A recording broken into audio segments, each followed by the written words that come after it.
People's party जे chairman Bilawal Bhutto Zardari चयो आहे त पीटीआई जी बजट अवामी न पर सियासी आहे। पीपी सिलेक्टेड हुकूमत जी सिलेक्टेड बजट के कॾहिं बि तस्लीम न कंदी। बिलावल हाउस पारां जारी कयल पधिराई में पीपी चेयरमैन बिलावल भुट्टो ज़रदारी चयो त इमरान खान जी हुकूमत रुगो व्याज जी शरह में फेरफार करे क़ौमी खज़ाने के 1000 अरब रुपयनि ताईं नुक़सान पहुचायो आहे। इमरान खान मख़सूस सीड़पकारनि खां $2 अरब पर ॾेह मां घुराया ऐं व्याज जी शरह 13.25% मुक़रर करे पंहिंजे दोस्तनि खे फ़ाइदो पहुचाए पैसा वापस करे छॾिया आहिनि।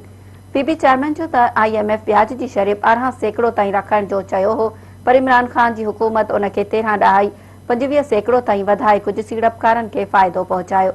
बिलावल भुट्टो चयो त पाकिस्तान इन्वेस्टमेंट बॉन्डर्स जी व्याज जी शरह ओचितो तब्दील करे इमरान खान जी हुकूमत कुझु मख़सूस सीड़पकारनि खे 700 अरब रुपयनि ताईं फ़ाइदो ॾिनो। मजमूई तौर ते 1000 अरब जी इमरान खान चोरी कई आहे। पीटीआई हुकूमत जे हिन मेगा करप्शन ते पार्लियामानी इंक्वायरी कई वञे। हुन चयो त क़ौमी खज़ाने ते धाड़ो हणंदड़ इमरान खान ऐं साथियुनि खे मुल्क मां भॼण न ॾिनो वेंदो। पीपुल्स पार्टी हिन मेगा करप्शन स्कैंडल जे हिक रुपए जो इमरान खान खां हिसाब वठंदी।